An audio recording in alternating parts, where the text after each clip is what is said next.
subhana man ba'ada qauman fi hadi qurbihim wa qarraba qauman min ghairi bu'dihim.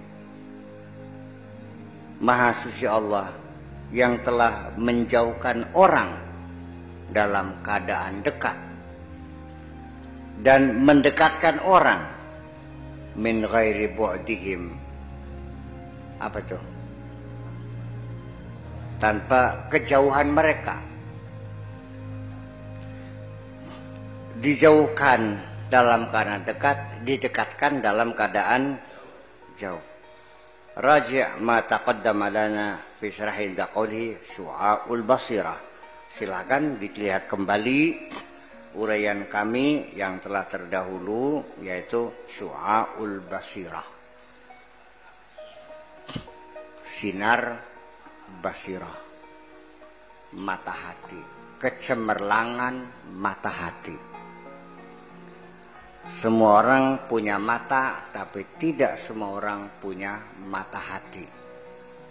Yang punya mata hati sangat sedikit sekali. Mata hati pun tidak akan melihat kalau tidak cemerlang.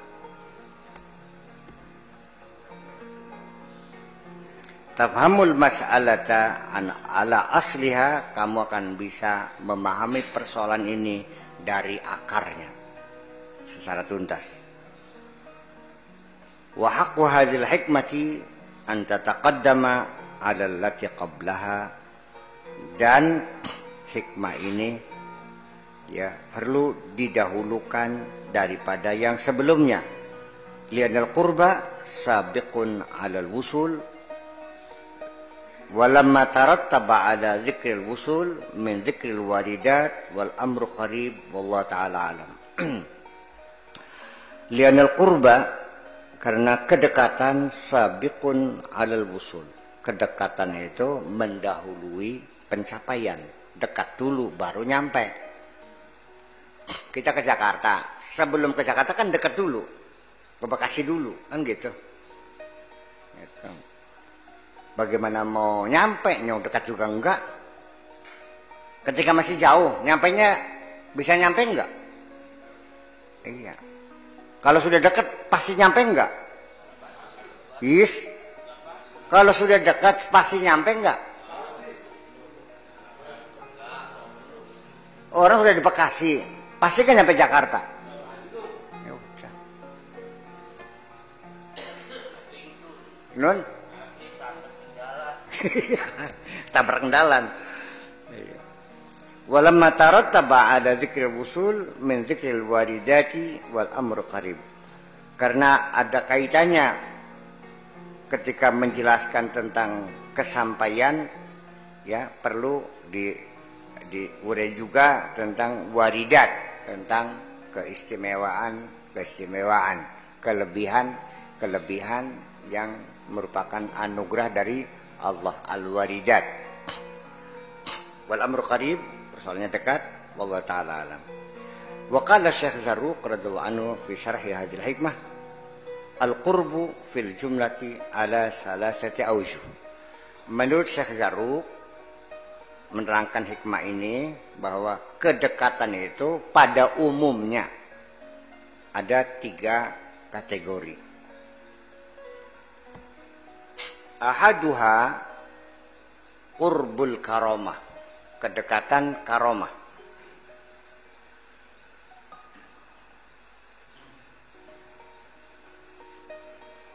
Kedekatan karomah. Wahwa takribul haqqi abdahu, yaitu Allah mendekatkan hambanya, menusa diparkakan ning Gusti Allah, hatta yakuna musyahidan liqurbihi, supaya dia bisa menyaksikan kedekatannya itu minhu, dari Allah. Fayatawallahu duna ma siwahu, sehingga dia mempercayakan dirinya kepada Allah, tidak kepada selain Allah. Ini qurbul karamah. Ini bisa terjadi pada diri orang yang dulunya tersesat. Tiba-tiba menjadi baik. Sing maune sembayang yang beler dadi wakal. Sing maune medit dadi loman. Sing maune nglawan bae dadi nurut. Ujub-ujub. Ya. Sebabnya caranya biar Allah yang ngatur. Dari seorang pelacur langsung menjadi anggota majelis taklim yang sangat setia gara-gara kena penyakit AIDS. Mungkin nggak? Mungkin. Matinya beli sida, ya kan? Kata dokter mati, ternyata setelah dia tiap hari berwudu, sembahyang, munajat kepada Allah, hatinya jernih, tenang kembali, kegelisahannya hilang, sembuh penyakitnya, dan dia berkelanjutan akhirnya menjadi orang yang baik. Itu adalah salah satu qurbul karamah. Yang kedua adalah qurbul ihatah, kedekatan liputan. Yaitu apa? Ihatatul ilmi wal qudrati wal iradati wa umumi tasarruf. Yaitu liputan keilmuan, kemampuan, kehendak, dan perilaku umum. Wa umumi tasarruf, perilaku umum. Wa hadza huwa qurbul haqqi min abdihi, itulah kedekatan Allah terhadap hambanya. Jadi proses yang kedua, kedekatan seseorang pun adalah melalui pendekatan rasional. Dengan keilmuan. Juga sama, bisa mengantarkan Allah kepada tingkat pemahaman ketuhanan. Tapi ini tidak otomatis. Setelah orang belajar, di penghujungnya apa? Kesimpulannya tidak ada Tuhan. Ya ada juga. Karena katanya orang yang menemukan black hole itu, Hawking itu, pada kesimpulannya, pada makalah terakhir menyatakan ya itu alam terjadi dengan sendirinya, bukan karena kehendak Tuhan, bukan apa. Gimana Pak Iman gitu tuh? Tambah pinter, tambah akhirnya tambah mengingkari Tuhan. Nun? Iya. Hawking. Iya. Fisikawan. Memang dia itu ya terakhir dia sudah tidak berdaya. Kepala aja udah nggak bisa digerakkan, kecuali digerakkan. Ya, dia ngasih kuliah juga hanya megang komputer aja, pakai apa? Pakai apa namanya itu? Nulisnya di komputer, sudah kepalanya begini udah. Tapi ini masih encer. Itu teori black hole, ya, lubang hitamnya Hawking itu memang mengejutkan sekali. Tetapi pada kesimpulannya ya alam terjadi dengan sendirinya. Ya kalau saya berkesimpulan bahwa alam terjadi dengan sendirinya ya nggak masuk akal nyong. Ada sistem sih, ada aturan, ada hukum yang berlaku, masa ujuk-ujuk.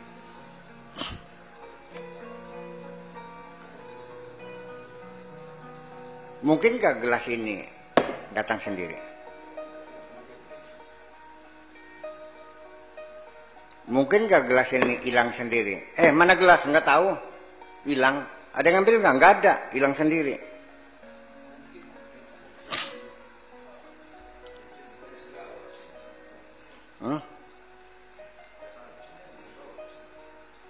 Sekalipun jin sama. Berarti ada yang ngambil. Nggak ada hilang sendiri.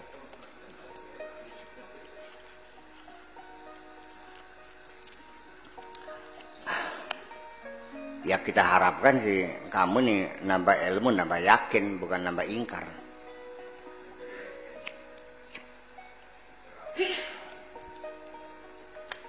Yang ilmunya nambah, yakinnya enggak juga banyak.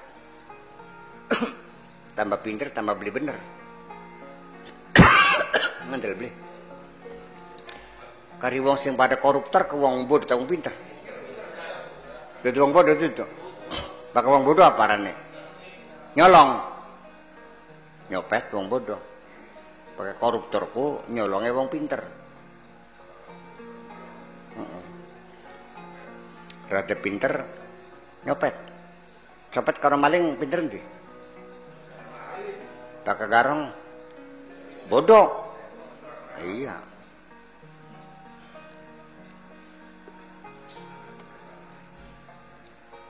Jadi inti sing penting garong, copet, maling, korupsi, koruptor.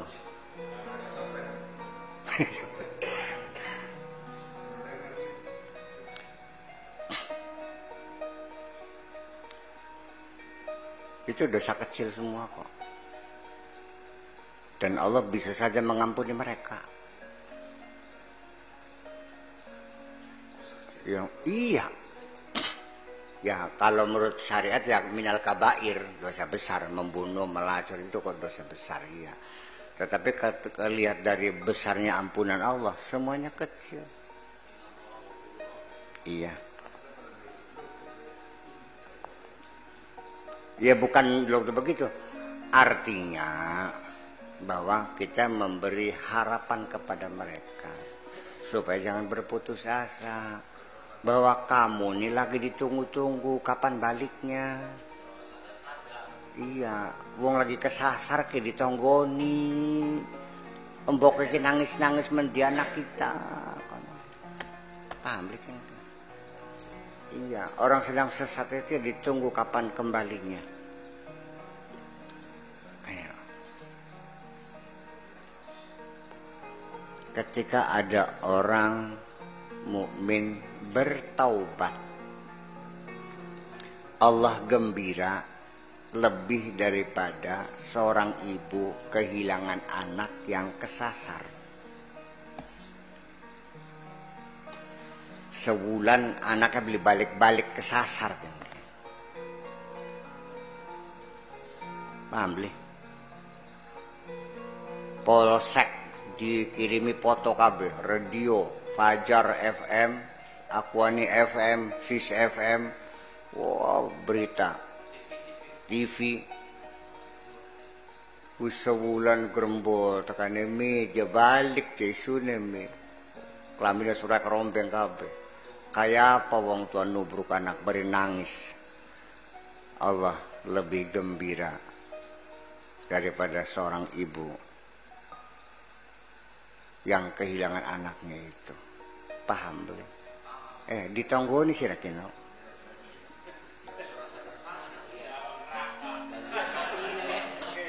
Jadi ghafurur rahim itu dimaknanya ke situ. Bukannya kadro ghafurur rahim ya setengah kabeh dosane. Si pribadi ya beli paham bermonku.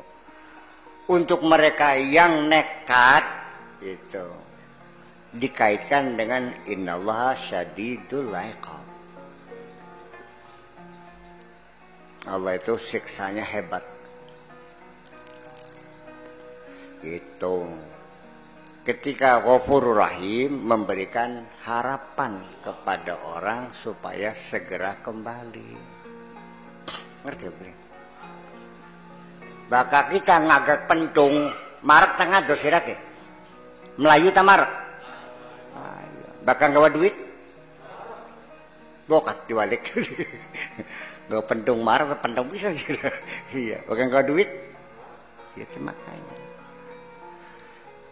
Jadi itu artinya bahwa jangan salah paham bahwa Ghafurur Rahim itu adalah untuk mereka yang sudah lama tersesat, aja sampai nekat kepalang tanggung. Ning akhirat wis neraka pasti, ya sisan be senang-senang ning dunia. Jangan sampai ada kesimpulan seperti itu. Paham boleh? Ya, salah paham. Kone ya gara-gara Ghafurur Rahim akhirnya wong beli tok jahat baik. Bagi saya mah dosa-dosa besar tuh ada di dalam hatimu. Kalau dosa tangan, dosa mata mah dosa kecil, dosa hati yang paling besar. Iya, yaitu menduakan Allah. meniadakan Allah, atau juga menganggap Allah di bawah dirimu. Dan ketika nafsumu yang menjadi Tuhan, non barangnya mah. Oke, kita bandingkan dulu. Merasa memiliki itu dosa enggak sih? Enggak kan? Iya. Saya punya anak, punya istri, punya mobil, punya sawah. Ya, mereka memiliki, punya rumah, punya jabatan, punya nama baik, punya ilmu.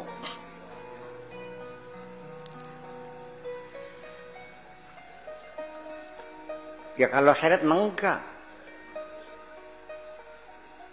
Kalau syariat memang enggak. Syariat mah enggak.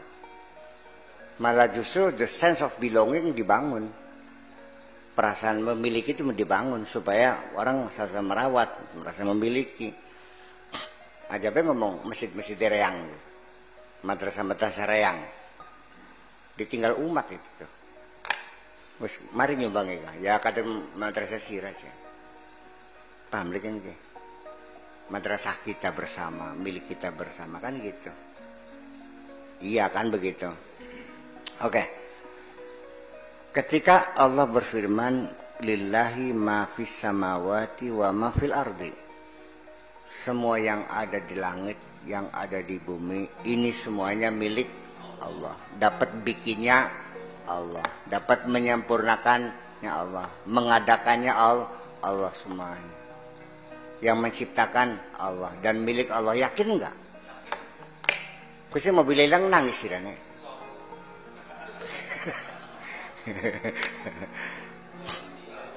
Iya, saya kira sepotong ayat itu saja kalau kita sudah meyakini ini semuanya milik Allah.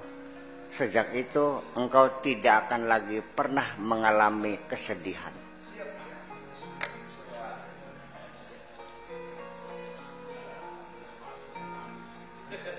Kalau kehilangan mobil sedih enggak? Enggak. Iya. Mobilnya hilang, sedih. Motornya hilang, sedih.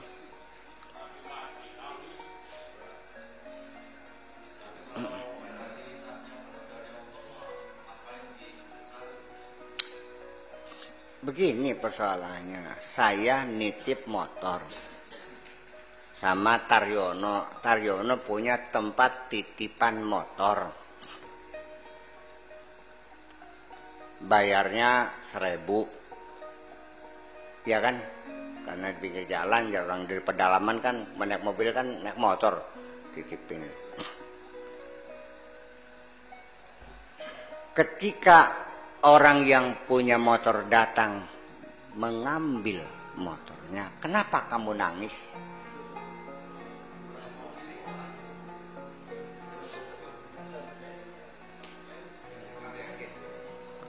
Kita berlogika. Kenapa kamu nangis? Motornya diambil sama yang punya.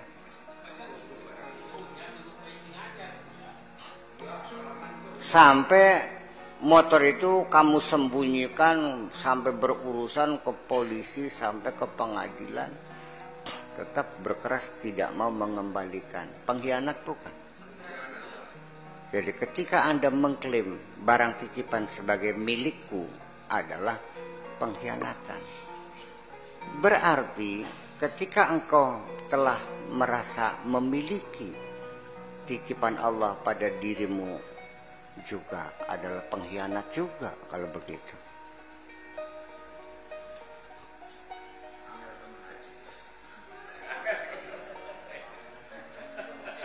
Ente motor hilang, kenapa nangis? Tukune angel, iya. Bekas sing hilang motornya camat, nangis belisiran ya. Kenapa beli nangis? Ya iya. Ini hampir tidak terfikirkan bahwa kita telah berkhianat. Barang titipan diklaim sebagai milik kita.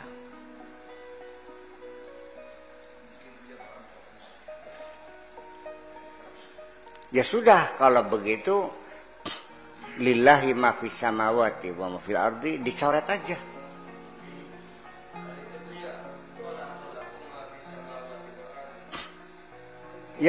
Ya ketika Allah khalaqalakum tuh bukan pemilikan tapi fasilitas, memberikan fasilitas.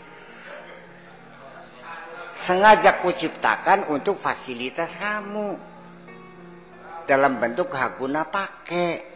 Karena hak milik Allah hak milik yang permanen.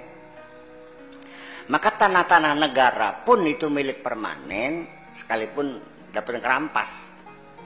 Tapi sudah milik negara kan berarti sudah sah. Nah, kita boleh pakai namanya hak guna pakai. Nggak boleh dijual.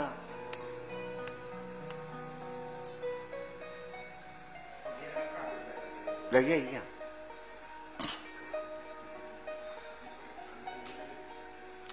Jadi mulut kita mengatakan la haula wala quwata illa billahil aliyil azim, hati kita mengatakannya li haulun wa li quwwatun. Ayatnya mengatakan lillahi ma fis samawati, li ma fis samawati wa ma fil ardi. Mulutnya bilang alhamdulillah, hatinya alhamdulillah.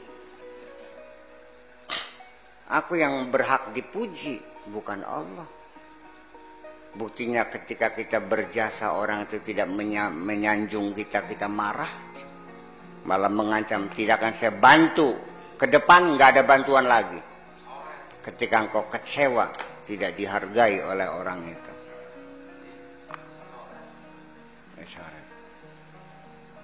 Apa ini tidak berebut sanjungan dengan Allah? Saya kira nggak usah se-Al-Quran, sepotong ayat saja. Alhamdulillahirabbil beres. Makmur dunia nih. Orang juga makmur, kita juga hidupnya tenang.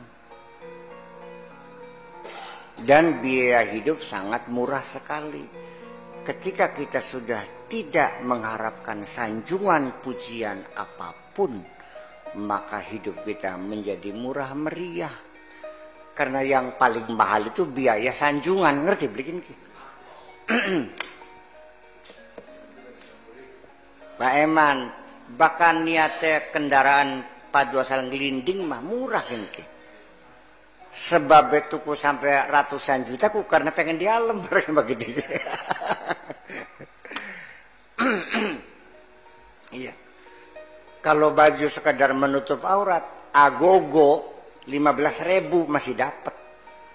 Tapi karena pengen disanjung, belinya sutra yang 600.000. Berarti yang mahal itu adalah biaya sanjungan. Biaya prestasi, nama baik, ogohan, pengalem, pengakuan. Iya kan? Itu persoalan. Jadi kenapa? Muter maning, selagi dirimu masih ada, engkau tidak bakal kenal Allah. Tertutup dengan dirimu sendiri. Karena tidak pernah melihat ini milik Allah. Yang kamu lihat adalah milikmu saja. Apapun kebaikan adalah yang adalah jasamu, bukan jasa Allah. Allah mah nggak ada dalam hatimu tuh.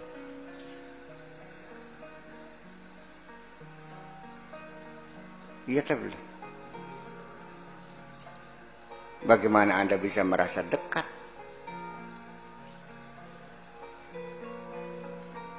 Jadi jujur kin makin jujur apa nih? Ngandel beli si dan neraka anakku. Gue sih masih ngelakuin maksiat baik.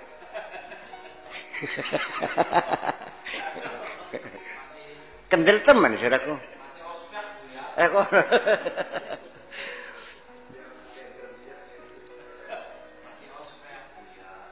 Ya ketika kita melakukan kejahatan dan kita yakini akan dibalas dengan hukuman oleh Allah.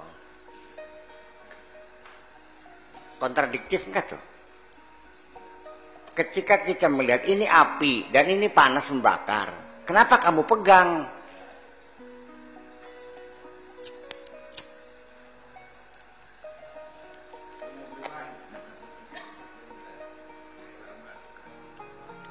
Dan yang aneh lagi, ketika kita menegur dia, marah.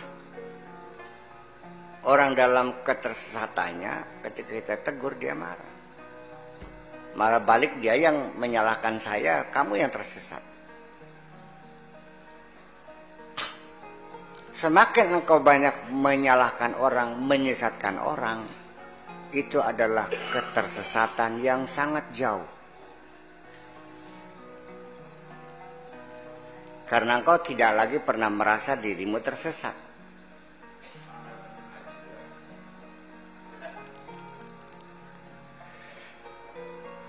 Jangan-jangan dosa yang paling besar adalah dosa ngaku benar. Bikin.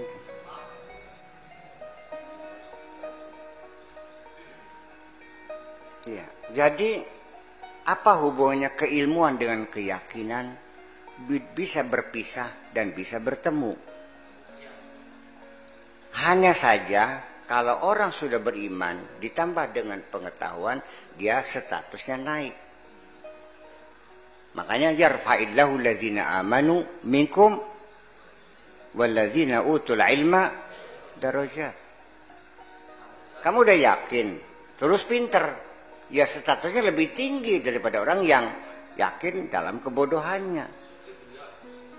Tambah manis sugih. Wisugi berilmu, yakin, nah itu yang paling hebat. Ganteng maning pisan.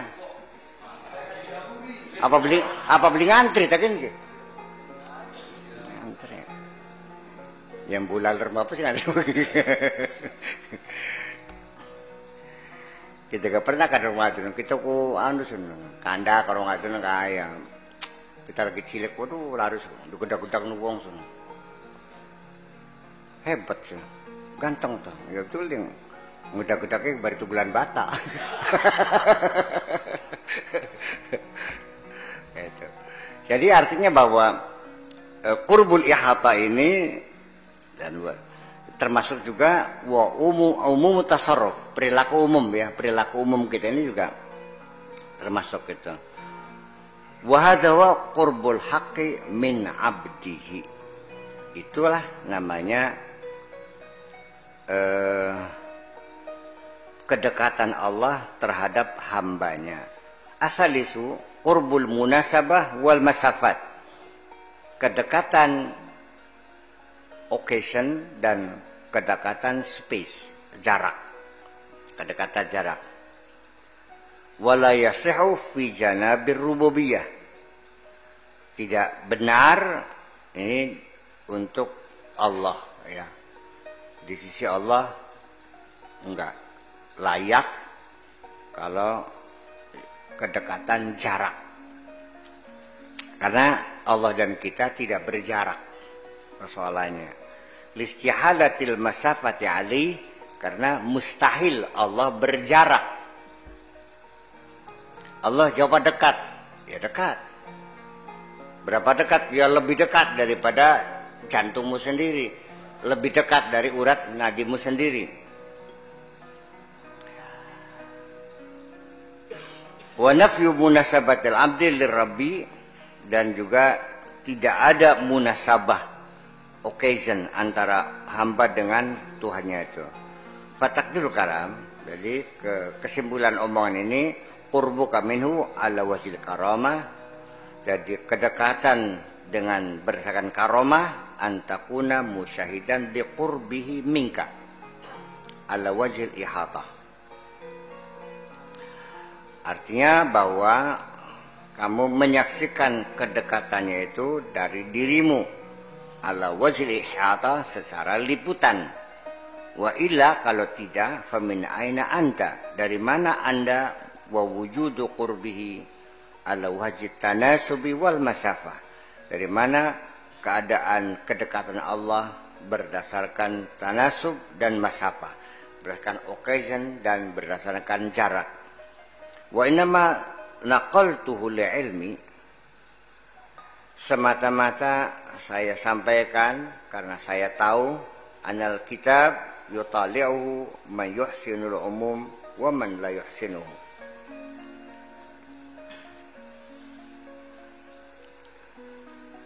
Li'anal kitab yutali'uhu man yuhsinul umuma wa man la yuhsinuhu.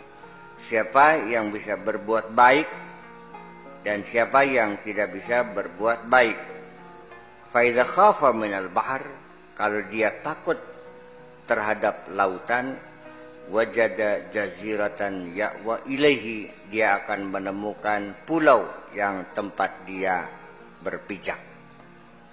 Wabillahi taufiq, dan hanya Allah sajalah yang dapat memberikan taufik ini. Jadi artinya bahwa Al-Quran Kang Bad tiap hari dibaca. Batuk nyungsep nggal dina ping 5. Masih beli merasa parak-parak bedo. Kenapa?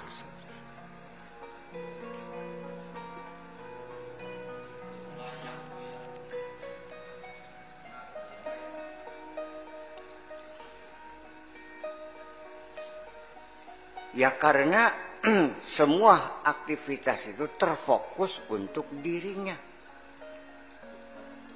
Ketika sembahyang, ya kepengen dideleng. Kita nih ahli sholat. Alladzina hum yura'una, yang kepengen dilihat aja. Sholat mah sholat. Tetapi ketika ada orang ya kepengen tampil, aku yang jadi imam, kamu belakang, karena saya lebih alim dari kamu. Masa kita mau mengisi? Masa Fatihah difasih-fasihkan. Ihdinas siratal mustaqim, kayak ketelak poci. Sedang menunjukkan kebolehannya. Garap sedekah aja nanggung tamu akeh sambil pada beru. Jadi semua terfokuskan kepada dirinya. Dan itu yang namanya orang yang mengangkat dirinya telah menjadi Tuhannya. Apapun yang dilakukan untuknya, itulah Tuhan.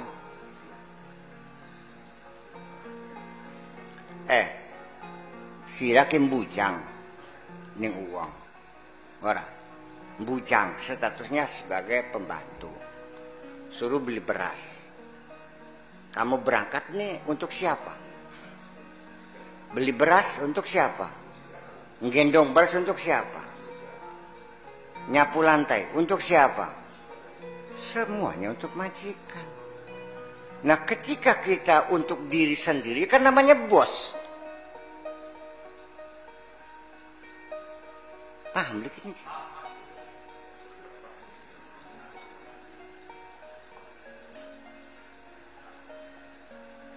Sekalipun sholat yang dirasakan sebagai wan prestasi. Buktinya apa? Madani wong sing beli sholat. Disebutnya golongan kepet. Loman maloman, tapi sebagai prestasi diri.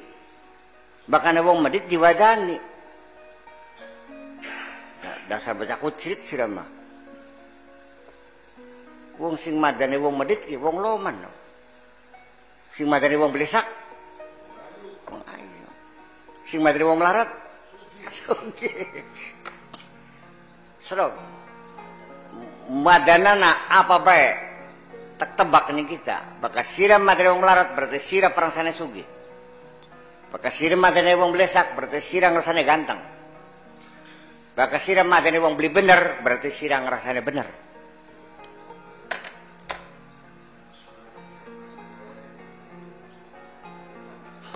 Jadi nanti di penghujungnya, di perguruan zawaya, di tingkat perguruan yang tertinggi itu perkuliahan, pembinaan spiritual sudah tidak menggunakan bahasa lagi. Paham kan? Karena sudah tidak perlu diucapkan lagi. Iya. Kalau ngomong apa? Berarti salah baik kan ya. Ya. Dan sampai malah justru belajar bener ki salah sijine belajar menang. Orang ketika diam, ya, mulutnya diam, tapi pikirannya berbicara. Dengan siapa bicaranya? Dengan dirinya sendiri. Ketika orang berbicara dengan dirinya sendiri, itu ada peningkatan kecerdasan spiritual seseorang.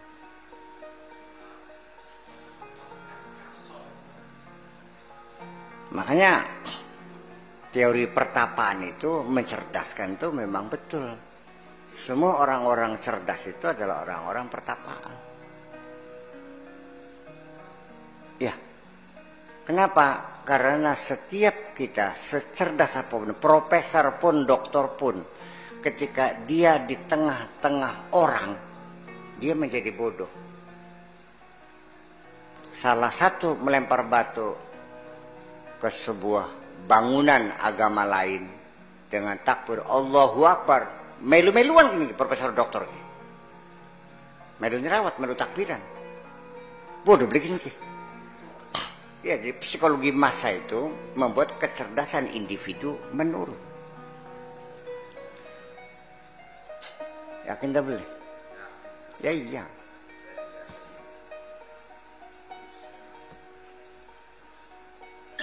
Tapi aja sampai ning uma ake ngomongnya, ning tempat tetapa tambah ake pisan ngomongnya gini.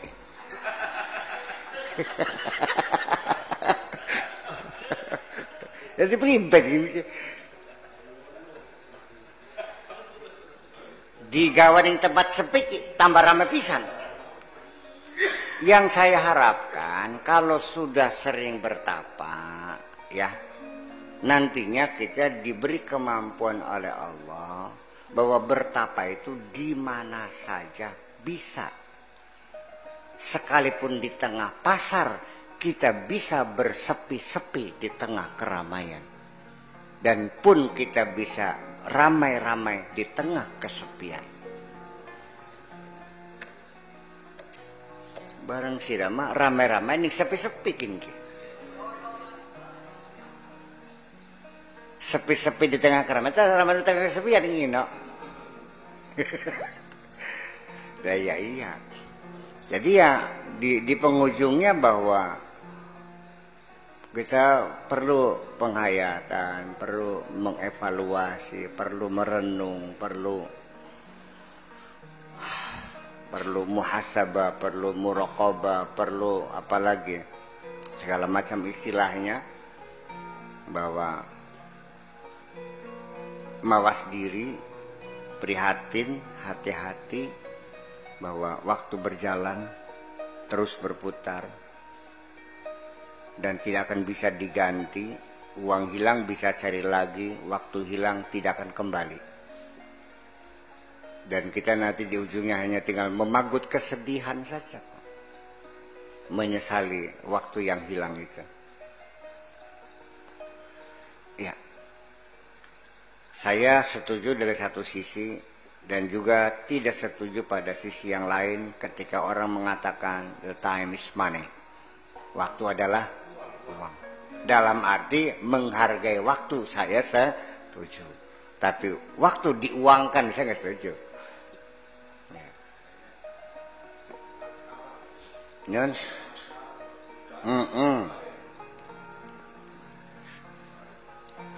ya artinya bahwa begini aja deh. Mungkin nggak suami istri tapi tidak merasa dekat. Tidur bareng, berpelukan bareng, iya kan? Kekepan gal bengi, tapi beli parah-parah sih. Iya justru karena itu, seperti air dan minyak nggak pernah menyatu, selalu berjarak.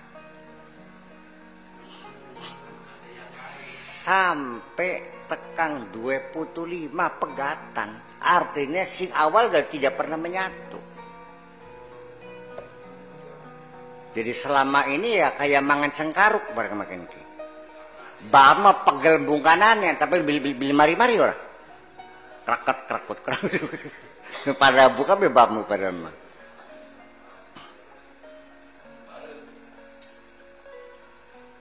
Iya.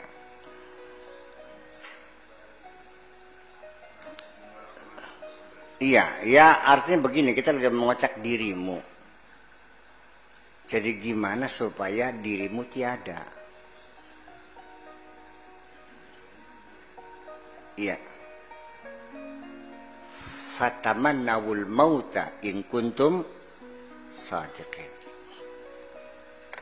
Artinya kematian diri itu, bahwa kita ini nggak ada, kita tidak pernah merasakan keberadaan diri kita ini. Yang ada hanya Allah saja.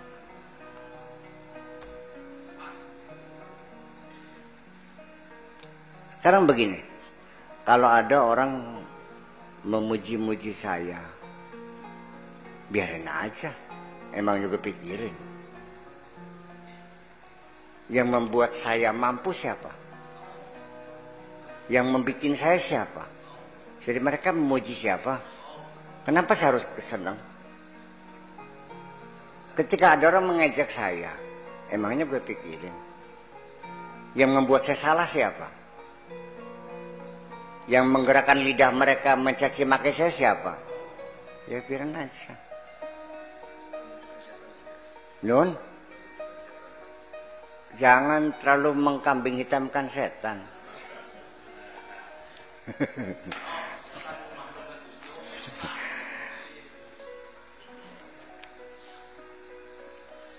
Kalau urusan,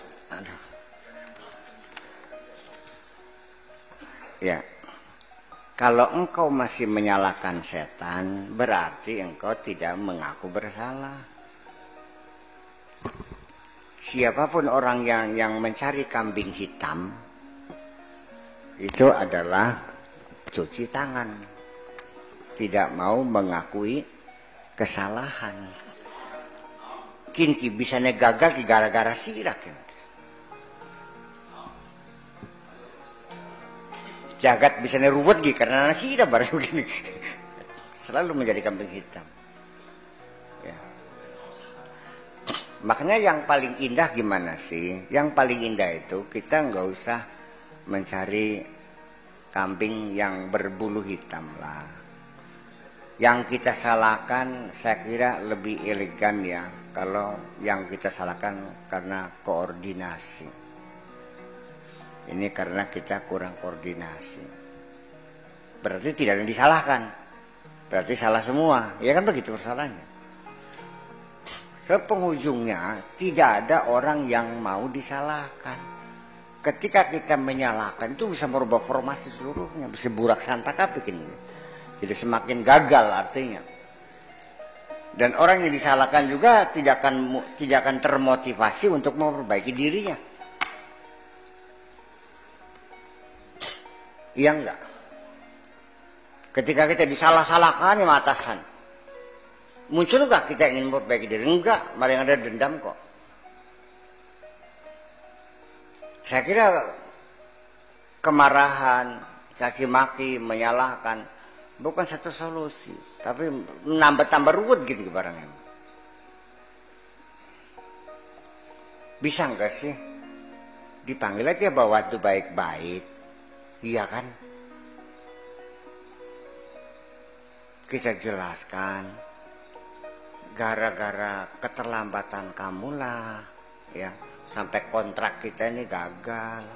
Coba kalau kamunya tepat waktu, kan bisa untung sekian juta. Iya kan? Nah kalau usaha perusahaan ini tidak untung, ya kamu juga tidak mendapatkan fasilitas apa-apa. Dan bisa berakibat mungkin pemutusan hubungan kerja. Iya kan? Ya kan mau itu loh Pak. Jadi Pak Kawis kenemenan ya sudah tidak ada harapan hopeless ya, tidak ada harapan diperbaiki ya. Itu yang terbaik. Tapi ya nggak usah dipersalahkan, tetap aja waktu mecat mah diberi surat penghargaan, pemecatan secara terhormat dan ucapan terima kasih. Tetap aja etika itu dipakai.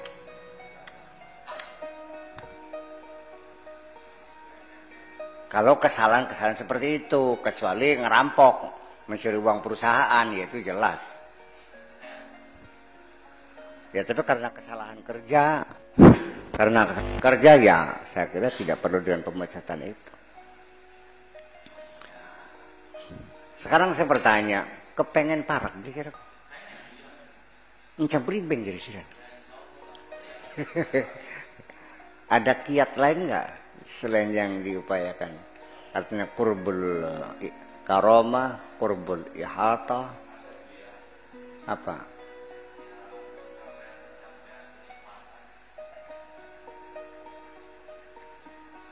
Pencapaian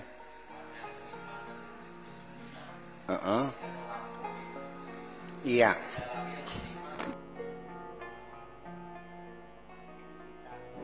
Semakin kita kaya, semakin kita sehat, pangkat naik terus, jabatan melejit, apakah otomatis kita merasa dekat dengan Allah?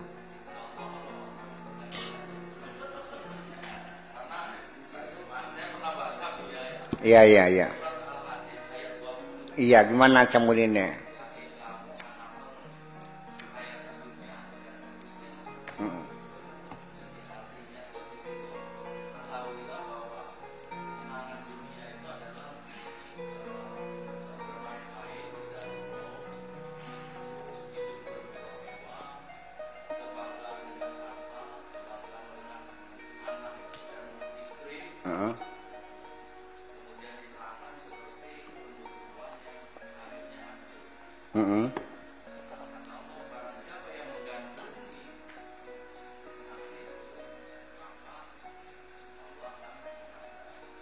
Jadi bagusnya melarat, tasugi kinki.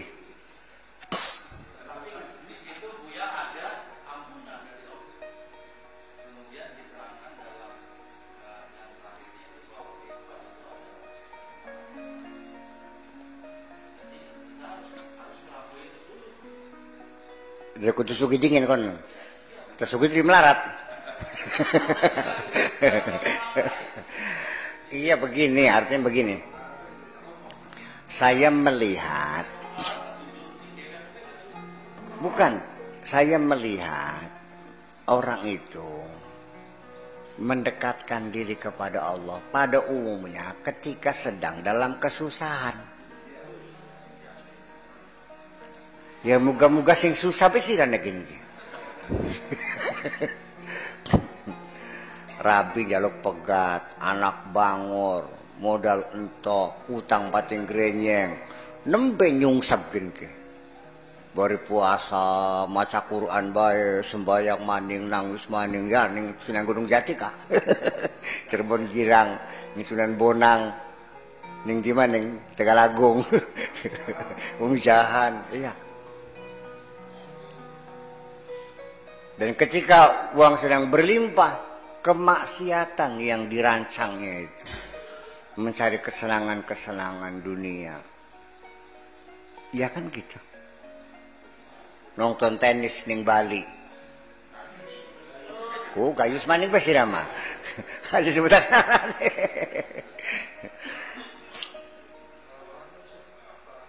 Ya.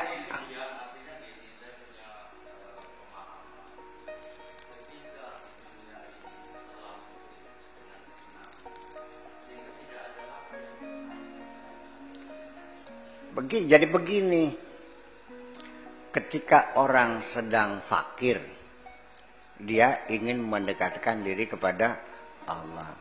Bagaimana kita kondisikan, di tengah kita bergelimang harta, di tengah kita sedang kaya, kita merasa fakir. Nah iya.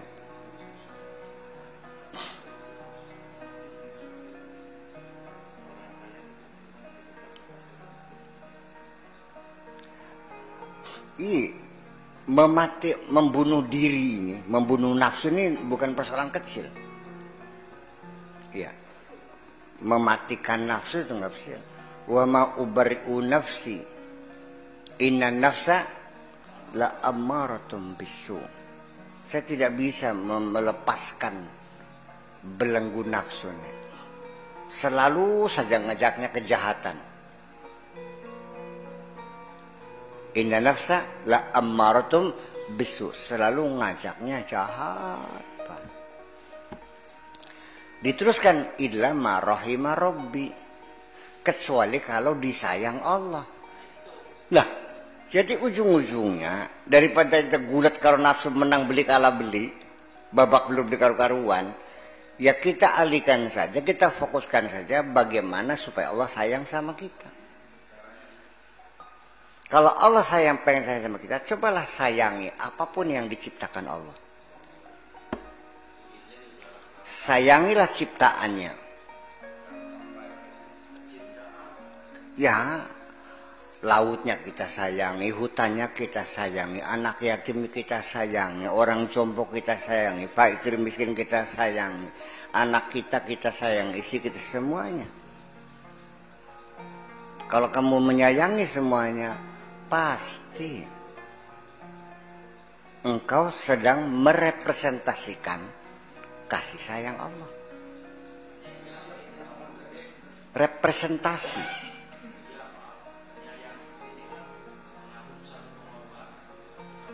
Ya, saya kira yang namanya pengorbanan adalah sangat relatif. Kalau kita tidak bisa berkorban harta, ya korban pikiran, korban tenaga, paling-paling korban perasaan. Lumayan korban perasaan gitu. Iya. Pengorbanan sekecil apapun untuk orang lain, Allah pasti berterima kasih. Ya iya. Ini makanya ente pengen disenangi sama saya. Contoh simpel saja nih, paling gampang. Langkah apa yang Anda lakukan supaya aku simpatik kepada kamu? Coba pelajari secara sistematis apa kesukaan saya. Bagaimana sifat saya? Iya kan? Lamun ngepai rokok, merek apa rokoknya? Kuda garam surya. Bahkan sampai kelambi, ukuran pira kelambi ini? M atau S? Kalau pakai nomor berapa? 14 setengah. Aja ini nggawane Ji Samsu kelambi ini XL. Yang gue selimut kan. Terus saya wataknya gimana? Harus tahu dong bahwa saya itu tidurnya habis subuh jam 10 baru bangun, aja ngebruk-bruk lawang jam 8 masa tak buka gini. Artinya coba diadakan penelitian secara cermat, kira-kira apa yang disenangi oleh Buya ketika ente ingin dekat dengan saya. Pernahkah terpikir apa yang sangat disenangi oleh Allah? Kamu mah nggak pernah mikir ke sana. Sekarang pediak baik. Ya, ya.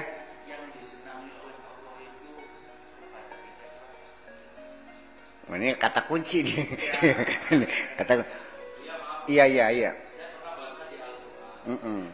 Itu tentang kasih sayang Allah.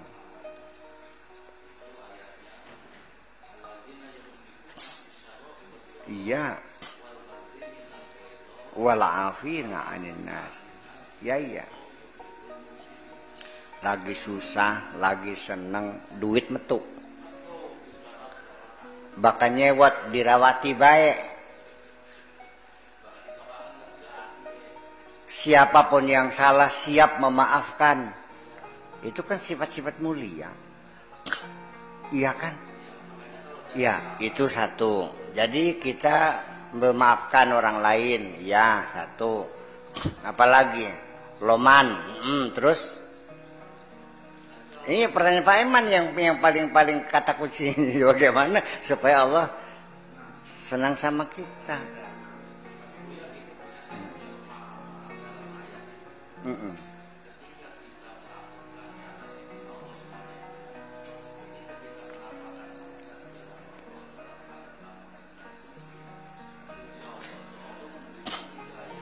Iya, iya. Tapi itu kan sifat umum. Orang bisa saja menyembunyikan kemarahan bukan karena kepengen disayang Allah, tapi karena dia tidak berani.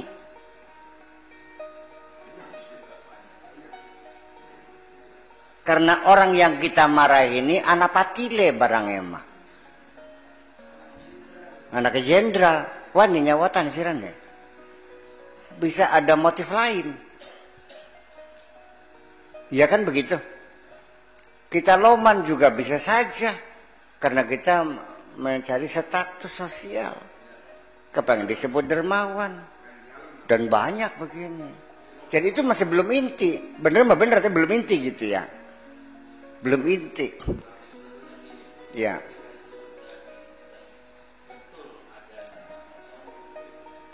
Iya.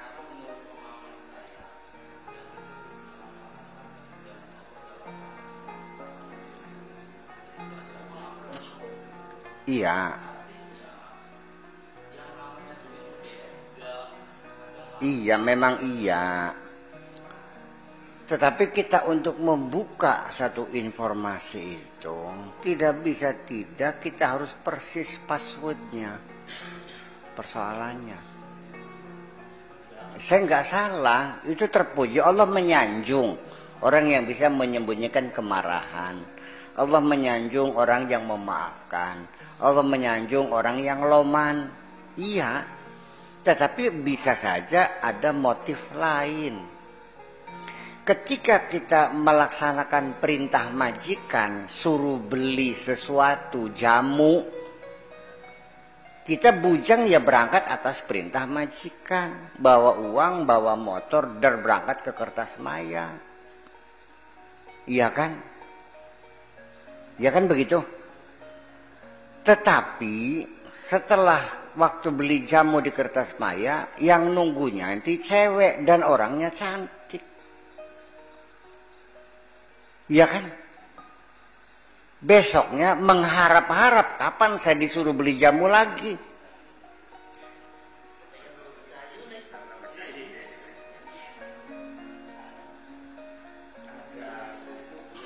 Ya.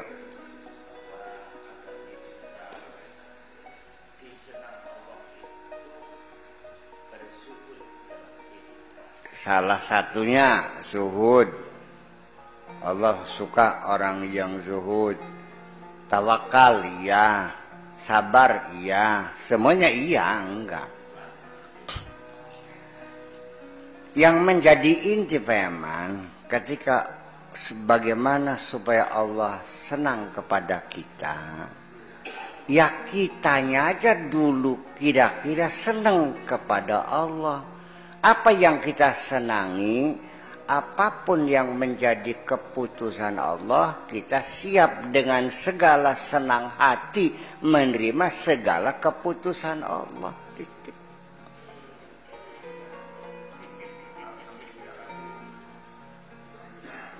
Sehingga sudah tidak ada ukuran dengan kezuhudan, tidak ada ukuran dengan menyembunyikan kemarahan. Sekalipun kita marah juga Allah tetap senang kok. Kalau kita tidur aja seneng gak Allah? Yang udah seneng aja. Wis kadung demen kita kan. Bocah ki ngaku kelabinya blesak. Mari beli di mana ki? Ya masih yang terus. Matanya na belek ke? Ini persoalannya. Maka ketika kita sudah senang menerima segala keputusan Allah, maka Allah pun akan selalu senang apapun yang kita lakukan. Rongokna, ketika engkau selalu senang menerima keputusan Allah, maka Allah pun selalu senang terhadap apapun yang kita lakukan. Lamun sudah keturu baik, tetap naumul alim khairun min ibadatil jahil. Masih sana kan dalam sila turun no Gusti Allah tinimbang dalam Abdurrahman sing nyungsap-nyungsap galbeng iki. Sembayang mawakal tapi Gusti Allah diumbangi bae ngal dinake. Ketika kita tidak menerima keputusan Allah, yaitu adalah kita selalu marah-marah terus akan kegagalan, akan keterlambatan, akan kemiskinan kita, akan sampai hujan gak turun juga Allah dimarahi.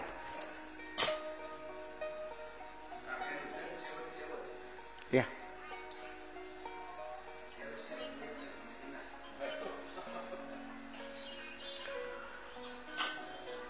Rongo kena. Saya menyimpulkan dengan bahasa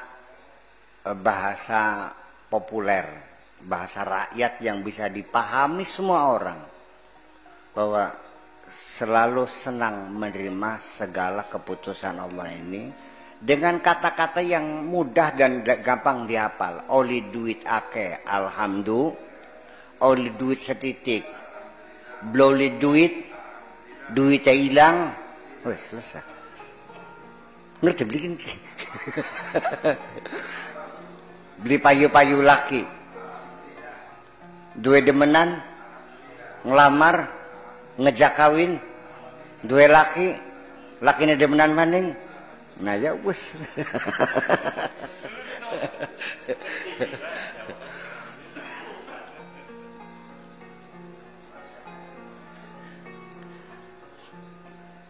Ketika saya bangun jam 9, tidur jam 3, lewat beli sembahyang ke, nyesel beli ente ke, nyesel nih siapa? Ya iya, iya. Kenapa beli tangkai kena kitanya kan beli, mangkal bisa lebih tinggi. Ya, iya obat sakit gigi kayak alergi kayak kan ngantuk berarti kak. Saya pernah punya perasaan halus dalam diri saya. Begitu bangun jam 9, Gusti Allah ku eman temen ya. Paham kita pegel. Beli tangga kena maning sebagai terus akan baca berwarag turunnya dingin. Salah enggak? Tapi jadi burukan ini mau saja lebih kena. Iya. Itu tidak menjadi fatwa, ya tidak menjadi fatwa itu mah. Nanti kita buktikan ketika dal tabrak mobil, tugel sikile, ayo alhamdulillah beli. Lah itu persoalannya. Iya kan gitu. Jangan hanya ini saja.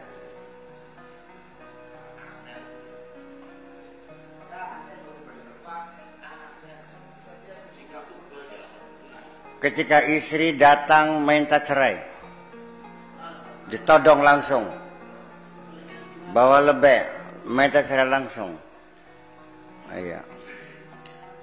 Ayo, alhamdulillah beli.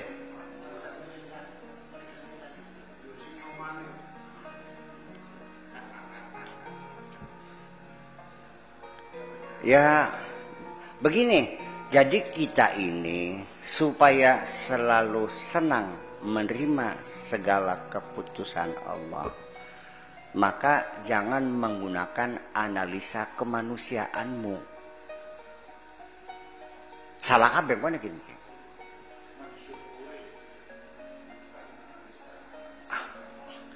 Harus dengan logika, ya. Logika apa namanya? Supranatural ta? Ya. Logika kerohanian, bahwa apapun yang Allah tentukan sebetulnya adalah limpahan dari kasih sayang Allah. Ketika engkau jatuh miskin, tetap alhamdulillah, bokat bagusnya melarat. Dipai sakit, alhamdulillah bokat bagusnya sakit.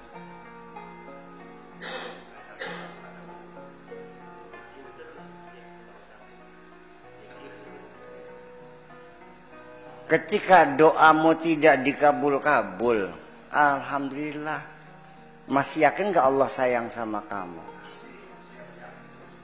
Ini persoalannya kan bagaimana kita menafsirkan kebijakan-kebijakan Allah. Ketika Allah punya kebijakan, jangan disamakan dengan kebijakan manusia. Kalau kebijakan manusia punya kepentingan pribadi. Paling-paling ujungnya proyeknya, tendernya, APBN-nya, fee-nya, komisinya. Allah sang pencipta, sang penguasa, sang pemilik atas alam semesta ini. Mana mungkin Allah tidak sayang sama kamu?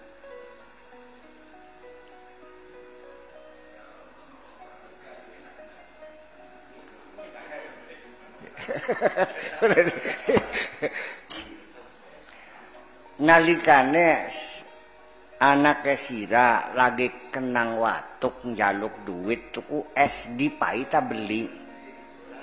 Sira eman ta beli. Kusi beli dipai. Nah, ketika Anda tidak mengasih permintaan anak untuk beli es, itu bukan karena kekejaman kamu, tapi karena kasih sayang kamu. Kenapa Anda tidak menafsirkan semua musibah, bencana, kejadian, kerugian yang menimpa dirimu itu sebagai limpahan kasih sayang Allah? Mencang priben paham ya?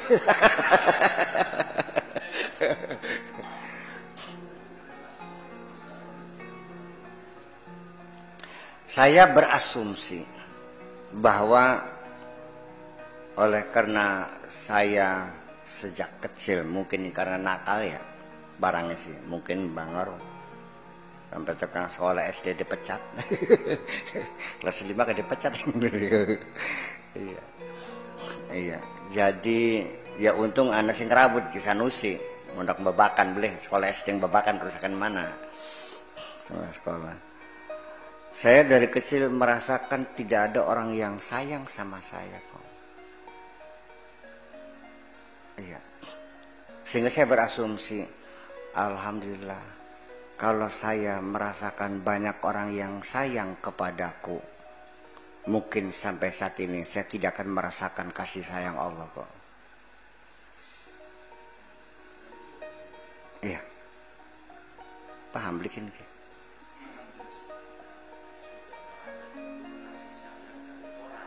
Ya iya. Ya iya. Istri sayang, orang tua sayang, guru sayang. Nggak akan pernah merasakan kasih Allah. Karena kamu merasakan kasih sekitar kamu.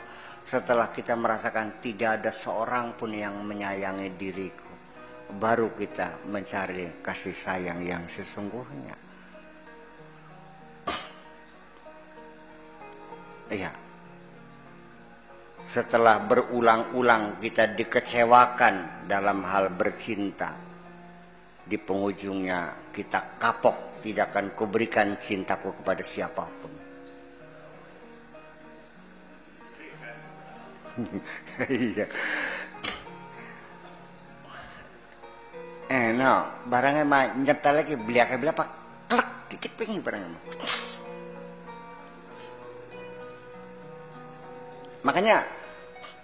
Makanya kita mengevaluasi lagi. Coba titik tolak itu dibetuli dulu. Sebab titik tolak ini bergeser 1 nanometer saja. 1 nm. Enggak kelihatan mata nih. Iya kan? Setelah ditarik 100 tahun cahaya, jauh. Paham? Makin jauh, ya makin berpisah. Makanya yang penting titik tolaknya. Makanya namanya garis lurus itu adalah ya jarak terdekat antara dua titik. Paham bikin sih? Belajar ilmu kok bisa lagi. Titik-titik yang terdekat jaraknya itulah namanya garis lurus. Jadi dua titik yang harus kamu luruskan dulu. Di mana kamu dan di mana Allah.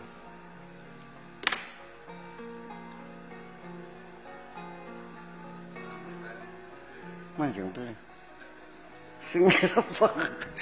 Jarak terdekat. Nah, maka al-qurbu ini jarak terdekat. Ya begini. Iya. Ini kita dalam berakidah juga macam-macam ya. Makanya ada Syiah, Mu'tazilah, Qadariyah, Jabariyah, macam-macam itu tentang ketuhanan berbeda-beda. Ada yang apa fatalisme, ya kan gitu. Ada universalisme, ada panteisme, macam-macam. Ya. Itu kan perbedaan dari titik tolak. Acuannya kemana? Semuanya kepada Al-Quran. Ini aneh bin ajaib ini. Mu'tazilah ya qala ta'ala.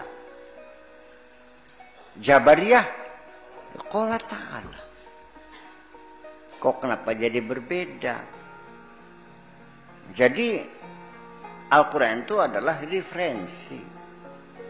Pada akhirnya yang menentukan how to interpret. Bagaimana Anda menafsirkan. Yang memutar-mutar itu adalah pikiranmu sendiri. Makanya orang cerdas itu bukan menganalisa kalimat kata-kata orang. Tapi yang paham apa yang dimaksudkan oleh seorang pembicara. Itu baru cerdas.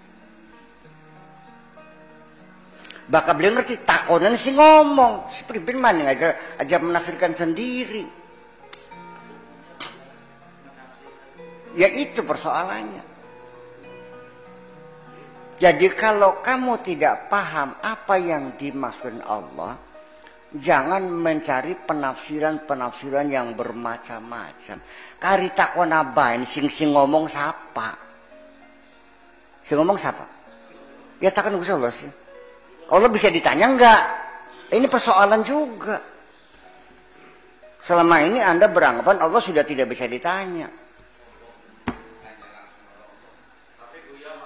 Ya. Ya. Ya.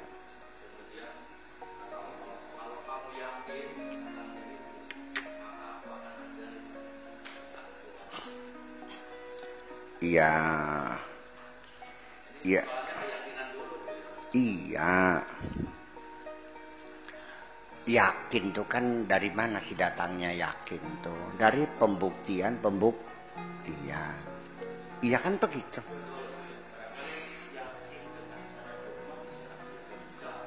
Tidak, dogma tidak. Islam itu pertama proses rasionalisasi tetap mendominasi. Karena Al-Quran sendiri selalu menyentuh. Ya, selalu menghimbau untuk berpikir. Afala tatadzakarun. Fa'tabiru ya ulil albab. Ulil absar. Berulang-ulang suruh mikir. Lamonaka penduduk dikurak-kurak lintas makan. Mikirah saja dulu. Ya, berbeda dengan akidah agama lain. Simbolnya itu padamkan lilin, pejamkan mata, yakini. Iya, kita kan tidak. Kalau kita mau bukalah matamu, asahlah otakmu, uji cobakan dahulu, baru berkesimpulan. Kan begitu kalau kita mah. Iya. Ya justru karena itu makanya kenapa Islam itu pionir, Islam membuktikan sumbangan sains teknologi Islam yang membangun peradaban modern. Karena keislaman dan keilmuan tidak terpisahkan. Karena Islam sendiri dalam sistem pendidikannya adalah long life education. Selagi kita masih napas ya terus belajar. Ada temuan-temuan. Nah, itu kan terjadi. Kita kan sekarang kan sudah ditutup pintu istihadnya. Nggak boleh mikir. Nggak boleh kritis. Rugi kita nih. Tapi ngelawan juga nggak bisa saya. Bukan pakai musuh bisa. Iya. Malah sekarang ditutup semuanya. Nggak boleh berpikir. Ya, saya nggak paham ini selama ini. Ya. Jadi apa yang dikatakan itu memang betul. Pokoknya begini, innalladzina jahadu fina lanahdiyannahum subulana. Barang siapa yang bersungguh-sungguh ya akan kami tunjukkan. Jadi yang penting kan etos kerja dulu. Berpikir, peras keringat dulu, peras otak dulu kan gitu. Sudah ketemu barang emang. Iya. Tetapi awas. Setiap proses rasionalisasi, apapun yang kita temukan, dikonfirmasikan dengan apa yang dikatakan oleh Allah. Ya kan begitu? Dan apapun kesimpulan rasio kita adalah keputusan sementara. Jangan mengklaim keputusan final. Kalau sementara itu kapan saja ketika terbukti, ya kita revisi lagi. Itu ilmu kalam, ilmu tauhid, ilmu fikih, ilmu tafsir. Namanya ilmu punya sifat yang sama, yaitu setiap saat disempurnakan dan direvisi. Nggak ada ilmu yang pasti itu. Dulu kita pernah salah, ilmu pasti dulu ada ya. Dulu pernah ada istilah ilmu pasti. Dulu ilmu pasti itu. Yang sekarang mah yang nggak ada ya ilmu. Semuanya punya kaidah yang sama. Oke, kita kembali. Tahun 1930. Orang menemukan Pluto. Langsung simpulannya adalah planet yang ke-8. Ya, yaitu di bagian luar Neptunus. Ya kan? Yang merupakan bagian daripada benda-benda yang ada di sabuk Kuiper. Ya kan begitu? Ternyata Pluto ini punya satelit yang besarnya hampir mirip, namanya Charon. Iya kan? Jadi seperti satelit kan lebih kecil. Ini satelit dengan planetnya hampir sama besar. Jadi mana planet mana satelitnya. Makanya disebut dengan planet kembar. Ya kan begitu persoalannya. Tahun 2003 ini dipecat Pluto sebagai satelit tuh. Disebutnya sebagai planet kerdil. Bukan planet kerdil. Sabuk Kuiper. Kenapa? Karena Pluto belum bisa membersihkan diri dari pengaruh sabuk Kuiper. Dan dia belum bisa menentukan kebulatan dirinya secara permanen. Ini kan ilmu pengetahuan fisika yang tidak bisa fisika juga direvisi dong. Ya kan begitu.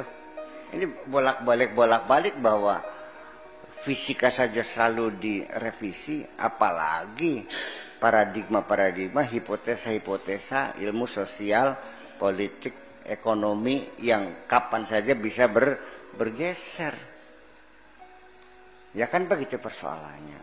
Nah, makanya ini sih sekali lagi menghindari jangan sampai ada perpecahan di kalangan umat Islam nih. Ya sudah, kita nggak usah rewel, jangan saling salah menyalahkan. Kalau Anda yakinnya tidak ada qada, tidak ada qadar, kayak Mu'tazilah, go ahead, silahkan. Salah bener kok ketangguhannya bakal wis modar. Ya, sanunabbiukum bima kuntum takhtalifun. Mana yang betul, ya itulah persoalannya. Jadi kita harus melihat bahwa dalam terbentuknya, terkodifikasikannya, terkumpulnya ilmu kalam, ilmu tadi itu, kita harus mengerti dari awal sampai akhir. Iya kan begitu? Jadi artinya bahwa kita harus tahu ada batas-batas. Sini kita kembali ke alam semesta dengan ilmu juga kok.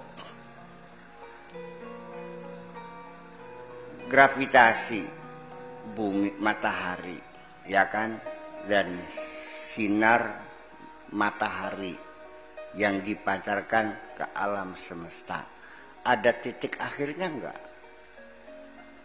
Dari mulai titik akhir itulah baru kita mulai namanya medium antar galaksi. Berapa ribu kilometer, berapa ratus tahun cahaya, tetap ada akhirnya. Sehingga matahari sudah tidak mampu lagi melepaskan radiasi elektromagnetik, dan spektrum optiknya akan sana makin lemah, kan gitu. Situlah mulai titik akhir. Nah, ini kan persoalannya akidah kan, spektrum optiknya kan sampai sekarang terpengaruh nih. Muhammadiyah kemana jalurnya, NU kemana, anak gini. Ada terus Ahmadiyah, Wahabi segala macam, itu semuanya juga artinya bukan hanya sempalan-sempalan saja, tapi juga merupakan kelanjutan. Seperti spektrum optik matahari yang dilemparkan masih bergema di sini nih. Iya kan? Nah itu, sekalipun kita memang sulit untuk mendeteksi dan membuktikannya, tapi ada alat buktinya. Iya kan begitu? Jadi sekalipun alat buktinya itu sangat relatif, tapi minimal kita sebutkan ini jalurnya. Makanya walaupun perjalanan akidah ini sudah 1400 tahun lamanya dari sampai sekarang, itu kan sama dengan radiasi latar gelombang mikro yang masih bisa kita tangkap. Iya kan? Latar belakang gelombang mikro itu radiasinya bisa kita tangkap. Iya, bahwa ini perjalanannya ke sini. Si Priben mana? Radiasi latar belakang gelombang mikro itu masih bisa ketangkap. Nah, kita juga dengan tolak ukur yang sama itu menjelajah, menangkap gerak-gerak setiap sekte-sekte itu sampai sekarang kemana jurusnya, kan gitu. Oh, kalau Mu'tazilah jurusnya ke Muhammadiyah, ya kan gitu. Nah, kalau ahli sunnah ke sininya ke NU. Kalau apalagi mana, ya kan seperti itu. Itu sama, ada gerakannya, ada pengelipannya. Bisa kita tulis semuanya. Makanya yang penting beginilah. Terserah kamu mau Mu'tazilah, mau Jabar, mau Qadariyah. Saya kepengen kamu itu gimana supaya disayang Allah, itu aja kok. Iya. Sebab keyakinanmu tentang kemadhaban, apakah Mu'tazilah, apakah Syiah, tidak ada jaminan ini disenang oleh Allah. Yang penting ketika engkau selalu bertengkar dan memecah belah umat, Allah benci sama kamu.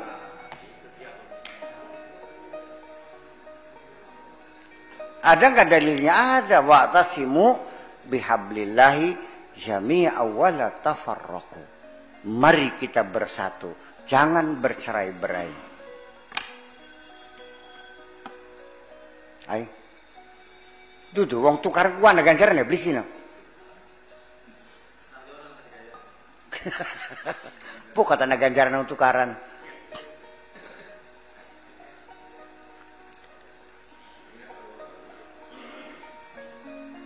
Nah makanya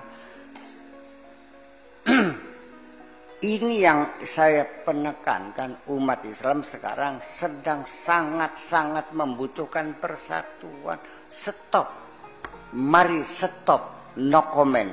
Jangan menyalahkan siapapun. Jangan menyesatkan siapapun. Apa mana sampai tekan nyegel masjid.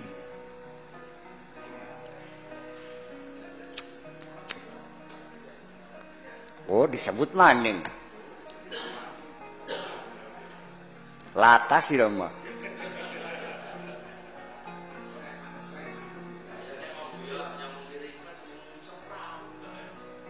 Ya justru karena itu. Sebab ketahuilah bahwa sekte-sekte itu, partai-partai Islam itu yang terjadi sejak pertama kali itu adalah persoalan politik. Ngerti belikin ki. Partai yang tertua dalam Islam itu partai Syiah. Mazhab Syiah itu tertua akibat ketidakpuasan mereka bahwa bukan Ali yang menggantikan Kanjeng Nabi. Ujug-ujug Abu Bakar jadi khalifah. Sayyidina Ali tidak diundang dalam rapat pleno itu. Ujung-ujung jadi khalifah. Yang angkat lu siapa? Itulah pertama munculnya mazhab Syiah. Ini politis sekali. Coba mari kita posisikan agama sebagai agama, bukan kepentingan politik.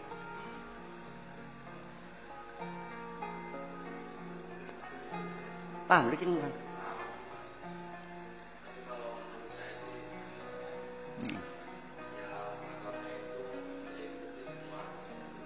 Oh memang iya, agama itu segala lini kehidupan, politik, sosial, budaya, kesenian, ekonomi, akuntansi, kejiwaan, kesehatan, semuanya adalah bahasan-bahasan agama. Islam lengkap, artinya semua lini kehidupan dijelajah semuanya. Berbeda dengan agama lain yang terbatas pada ritual-ritual saja. Aturannya sekitar bagaimana sembahyang di tempat ibadah itu saja. Bagaimana berak, nggak ngatur agama lain mah. Ya. Ya. Ya makanya jarak terdekat antara dua titik itulah namanya garis. Bagaimana mendefinisikan garis lurus tuh kalau tidak seperti itu? Ihdinas siratal, tunjukkanlah kamu garis yang lurus. Yang bagaimana lurus itu? Yaitu jarak terdekat antara dua titik. Jadi artinya baka pengen bener ya kudu keparek karo Gusti.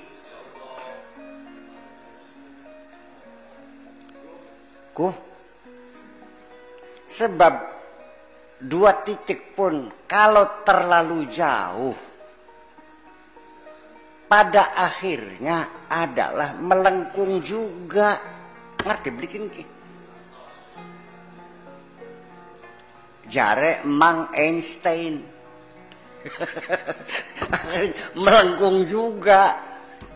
Lurus itu ketika jaraknya 1 meter, 1 kilometer, 1000 kilometer masih lurus. Begitu sudah sampai 100 tahun cahaya, ya sudah melengkung. Nah, jadi sing pasti lempengnya ya kudu nempel iku sih barang emah. Aja ada. Iya. Kalau belum puas, tanyakan sepuasnya kita mata apa suka bikin sambil paham. Iya, iya.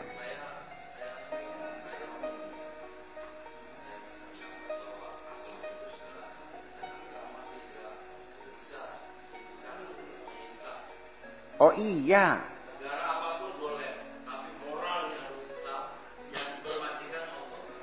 Iya memang iya. Ketika kita beragama, bukan berarti tidak boleh berpolitik. Bagaimanapun juga ya ikut campur agama dalam mengatur politik juga. Sebab yang bisa menjamin keberadaan agama kita juga politik. Kalau politiknya kita kalah habis. Tetapi yang saya ceritakan tadi, Haji Fuad, itu bahwa berdirinya partai mazhab Syiah itu adalah persoalan politik, masalah khilafah, menjadi siapa yang berhak menjadi pengganti Rasulullah. Yaitu persoalannya. Tetapi agama Islam tidak menentukan apakah sistem politiknya presidentil, apakah parlementer, apakah republik, apa kerajaan. Silakan saja. Hanya dua hal yang paling penting, keadilan sosial dan supremasi hukum. Silakan. Itu aja kok. Lah ya iya. Jadi artinya bahwa ini dua hal yang berbeda tinjauan. Mazhab-mazhab Islam itu adalah persoalan politik. Ada kelompok yang cari selamat, dan ini yang mayoritas. Ya, paham bikin ke? Yang mayoritas itu cari selamat. Mau beroposisi takut dipukul, mau pro status quo takut dosa. Jadi yang penting selamat, mendukung sekali tidak, beroposisi juga tidak, paling-paling hanya kelompok vokal saja.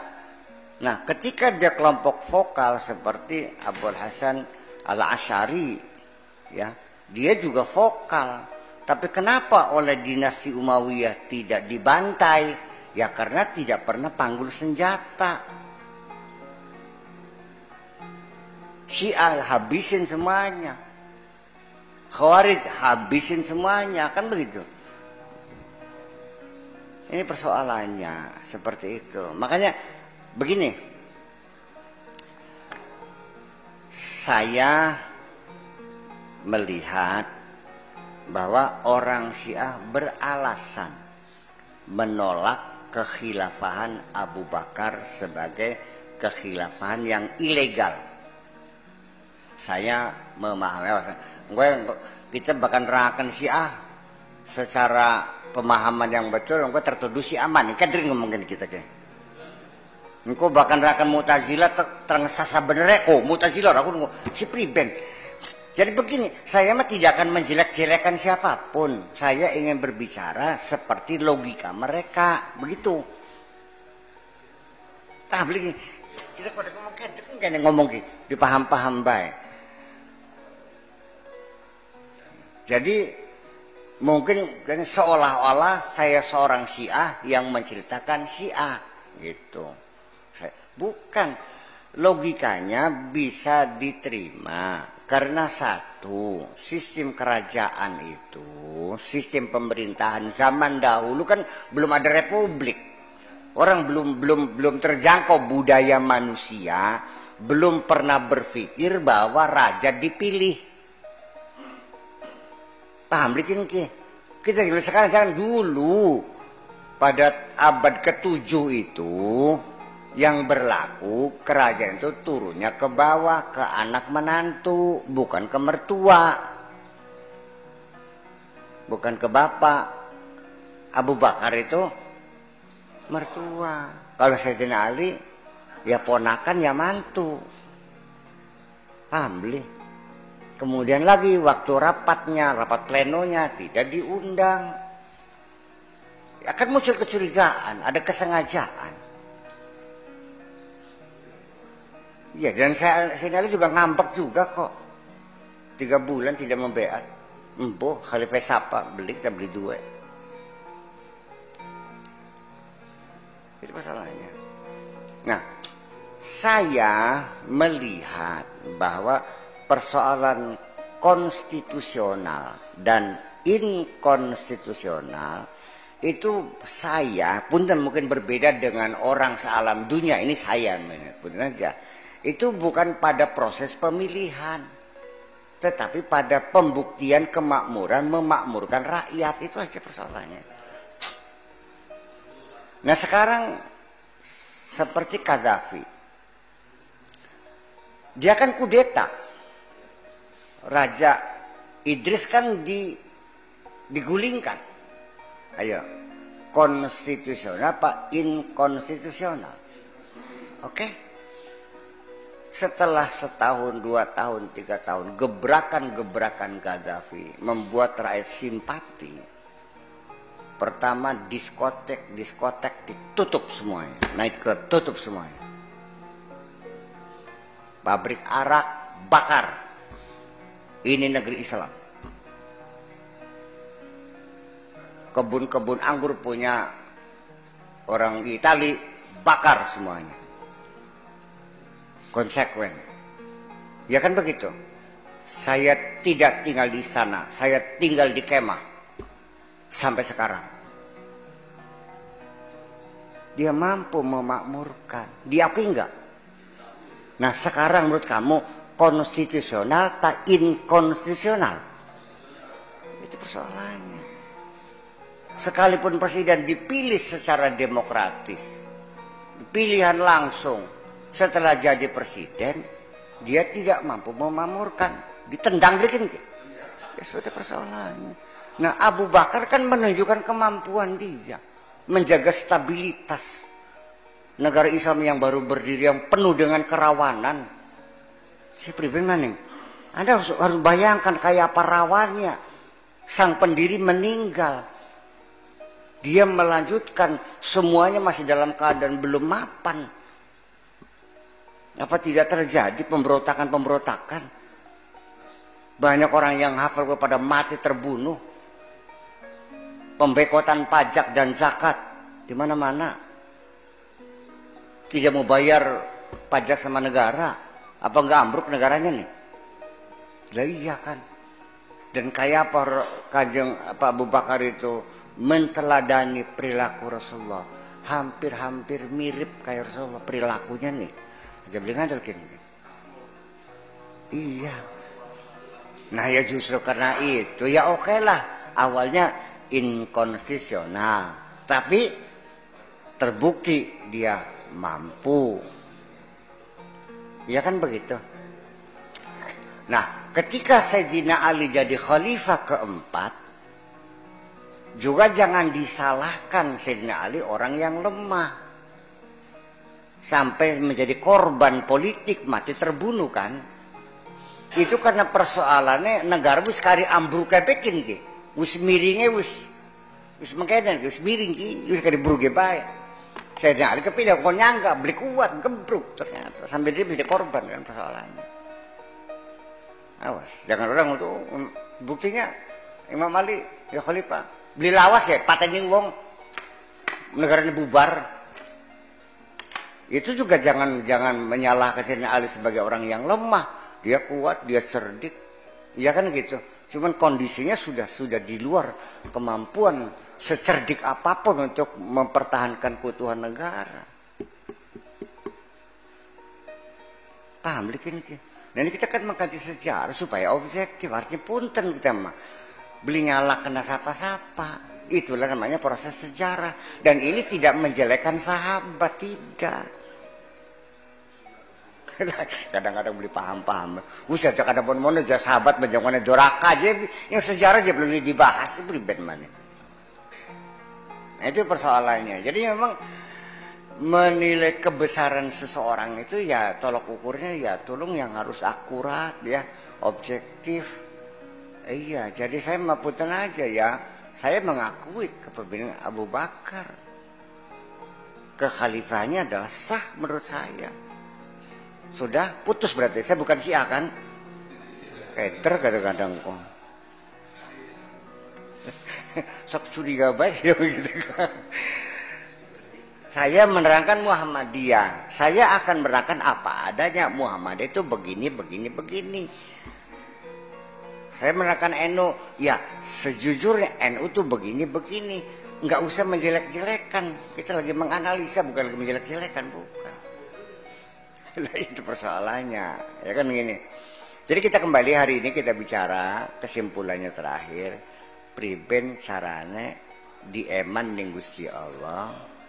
Yaitu bagaimana caranya Anda selalu senang, siap menerima segala keputusan Allah. Sekalipun secara lahiriah mungkin Anda merugi, mungkin Anda disebut karena musibah, tapi begitu Anda siap, walakal hamdu ala ma qadait, segala sanjungan untukmu saja ya Allah, apapun keputusanmu. Dan iya, artinya makan gini sih.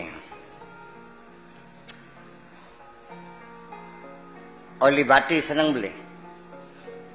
Baktawaya rugi.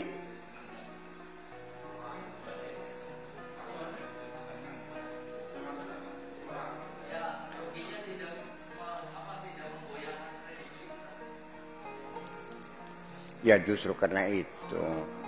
Ujung-ujungnya kan ya wis bokat bagus ya mengkonon. Sebenarnya mah filsafat Jawa ki bagus kan. Juga tabrak. Jempolnya pecah.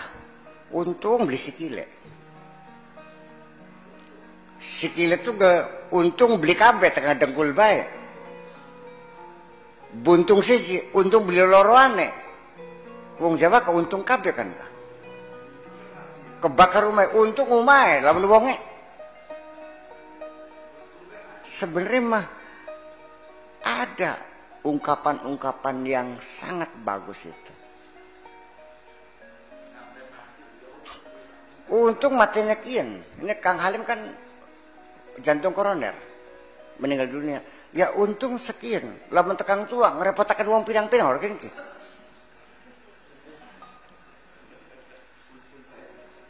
Mati aja masih 6. Ya untung masih 6. Wis tua kan, waduh, disewakannya anak putu. Waduh, enak leban di umur tuaku.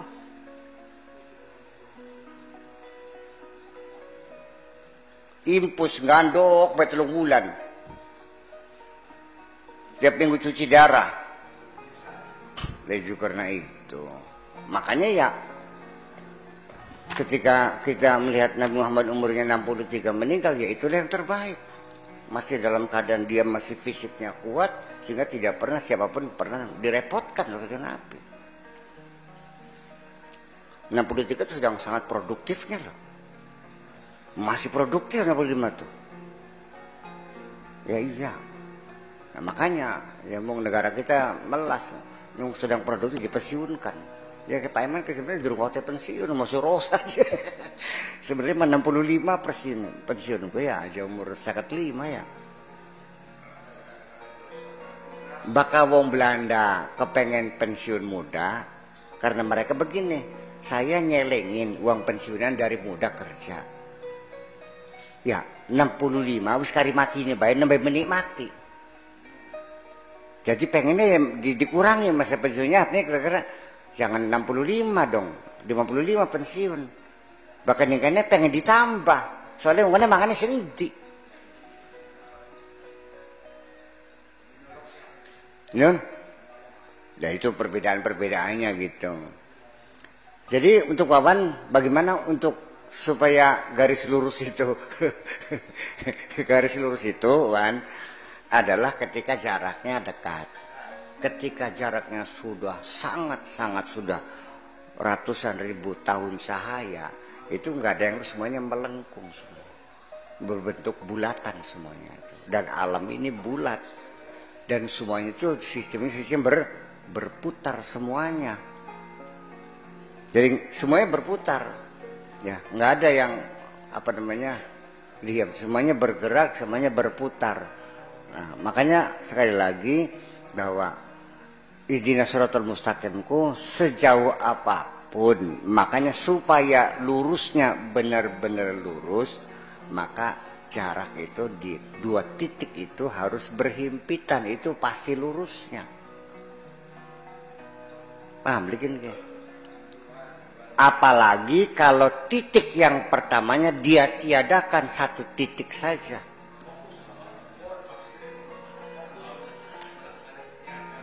Paham bikin ke?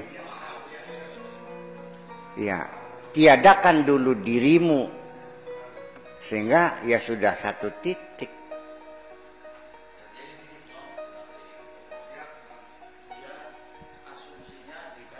Ya.